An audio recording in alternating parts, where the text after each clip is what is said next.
Alright everybody, welcome back to EVM Bingo and Chrysanthemum Tea, and we're going to pick it up with the king of douches, and worst son ever, Theo, as he calls his parents. Excuse me. I dialed the number and hesitantly waited for somebody to pick up. I waited for 2 minutes before hanging up. Why would they want me to call them if nobody's picking up anyway? I tried again. There was still no response. They must be busy. I should call them later. What is her problem? I finally decided to call her again.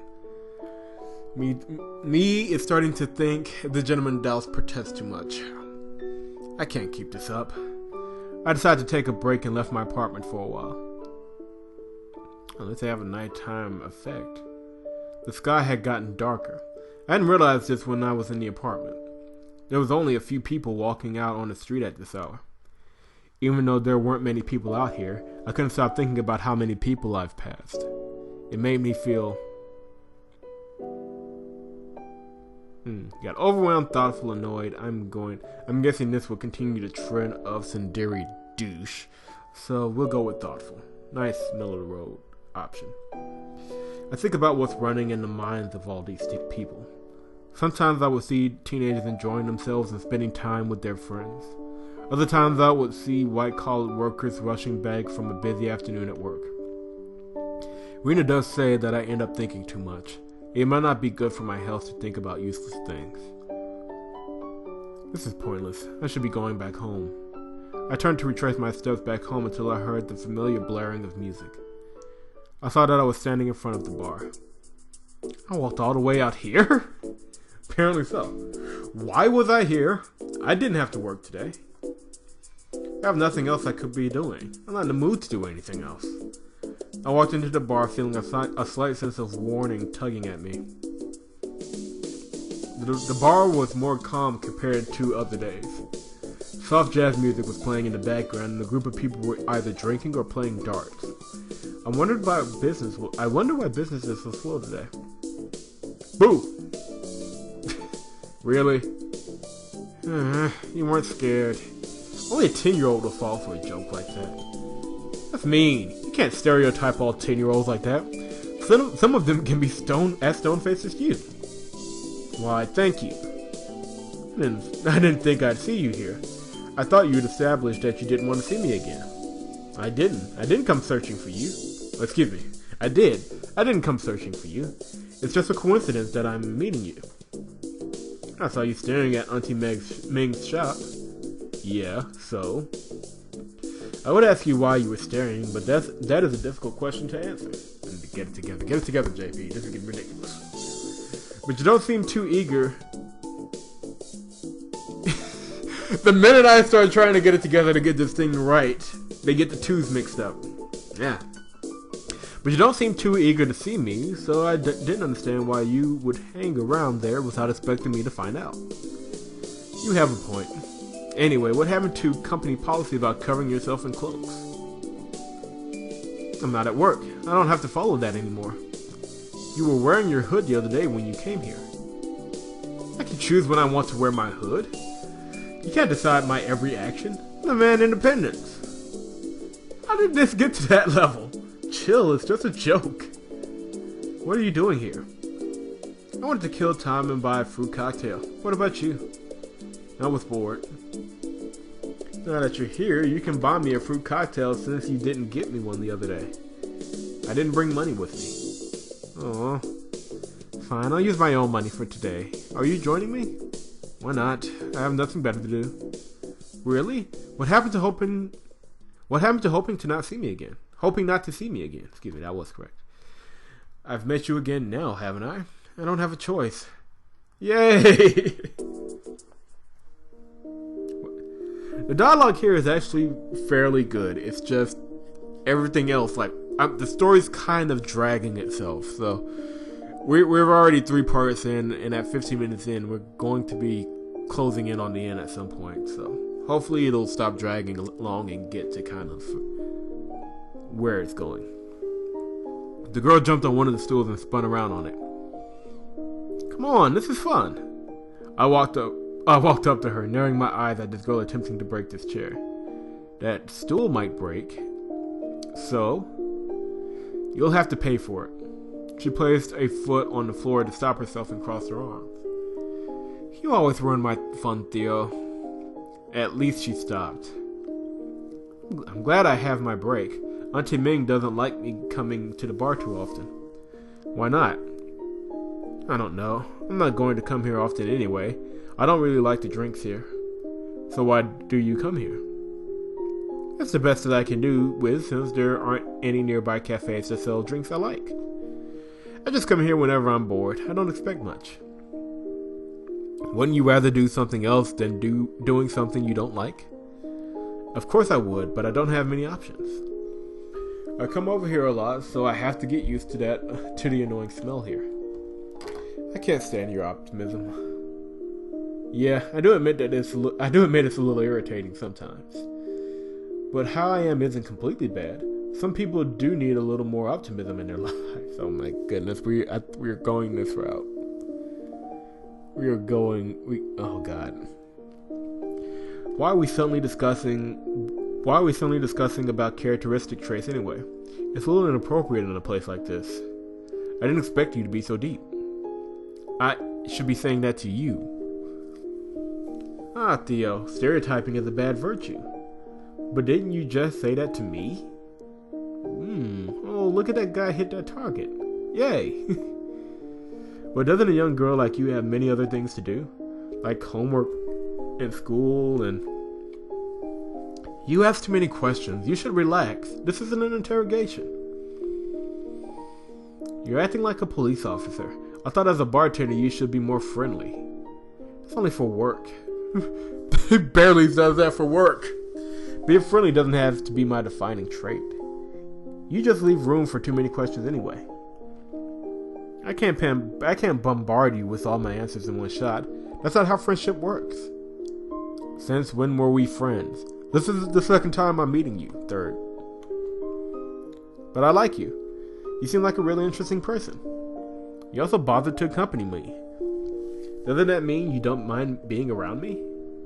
Oh, yeah, that's a good point. She's right. If I got annoyed by her that much, I wouldn't have decided to stay with her. Her certain outbursts of maturity are somewhat scary.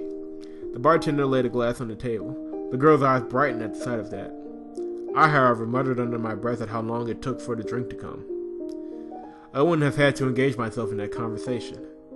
Is Theo suddenly embarrassed that I uncovered his hidden depth? What could possibly give you that idea? You can congratulate me later. Just as I had predicted, her soft giggling commenced after that statement. I'm going to get annoyed with that someday. This tastes so much better than gin. It might be good to try something new sometimes, but it's best to stick with the classic. I don't think that applies with drinks. You never know. It's just like when you have to choose to either walk to school or take the bus. Walking to school is too tiresome, especially if your school is far away. That's why we take the bus as usual. It's faster, it's more convenient.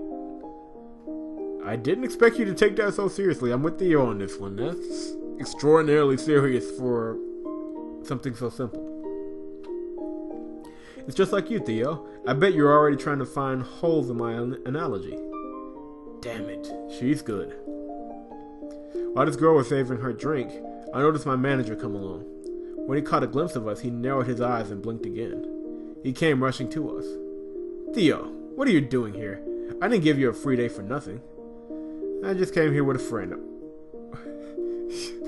Wow! Yay, I'm Theo's friend. Don't flatter yourself. I'll call you my friend for now. It's good enough for me. Who? This little girl? It's nice to meet you, Mr. Manager. Odd Sunrider Academy flashback there. Your bar serves good cocktails. Great, she's lying through her teeth. What other antics has she got? Well, she's awfully polite. Are you sure that she's your friend, Theo? Very funny. Since you're here, I would probably make you work another shift. That's a good one. I'm serious. No, you aren't. You catch on quickly, Theo. The next time I give you a free day, I expect you to stay away from this bar. Sometimes you spend too much time here. You've got to learn to relax. We've had this conversation. Is everybody in this man's life trying to get him to just be his age or some BS like that? Because it sounds like that's what we're heading to. We've had this conversation before. I will utilize my break properly the next time I have one. Because you're not going to get a lot of them. Alright, have fun. That jolly man strolled off while humming an old tune. He's weird. I'm used to his natter. He's like my friend.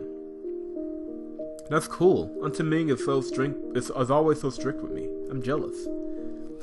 I guess I have no choice because she's my guardian too. I watch this girl continue sipping her drink. I can tell from her expression whether she likes it or not. Did you just lie when you told my manager that the cocktails were good? It's good to some extent. I just told a white lie. Right, because that's what they all say.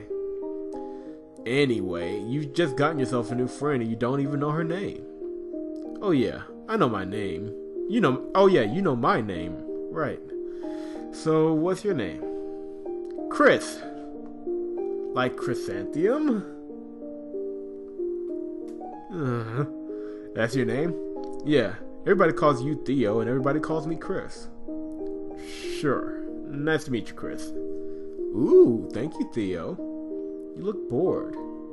I am bored. I just went out for a break and I happened to meet you, and out of stupidity I decided to stay with you. I mean, look at the... I was cut off when I realized how long I spent with Chris after looking at the digital clock on my phone. So you do have a... That's not to think about it. There I go doing logic again. It's getting late. I want to leave. Of course. Would you mind dropping me off at Auntie Ming's shop? Wouldn't it be closed by now? Nah, Auntie Ming would be waiting there for me. That shouldn't be a problem. Your employer must really care for you if she's waiting for you at the shop. Yeah, I guess she does. What about your parents, Theo? Why did you suddenly bring them up? No reason. You started talking about my employer, so I brought that up. Of course my parents care for me, even though their priorities might be skewed sometimes. What happened to them? Nothing really. Like I said, sometimes their priorities are skewed. Excuse me. I see. My parents also have their own problems. They'd always force me to do things that I don't want to do. Other times they shower me with things that I don't want. Isn't that a good thing? You'd get a lot of attention from your parents. It might sound good to you, Theo, but I didn't really like it. I didn't want to be what they wanted. It doesn't help that they wouldn't understand what I wanted. But my parents left me, so I'm with Auntie Ming. I only understood how much I cared for them then, but it was too late. Now I'm with Auntie Ming. She might be really mean and an exact replica of my mother, but I know she must care at least a little for me. What makes you think so? She wouldn't have taken me in if she didn't care for me, would she? I guess so. I also didn't want to make the same mistake I made before. I don't know why I'm telling you this. I must have felt like getting that off my chest. You seem like a nice person. Me? Nice? That's the last thing anybody would say to describe me. Why? You seem like a really nice guy. It's not like you're mean and yell at people all the time. But I'm not completely nice either. As long as you're not the polar opposite of nice, I think that qualifies you as a nice person.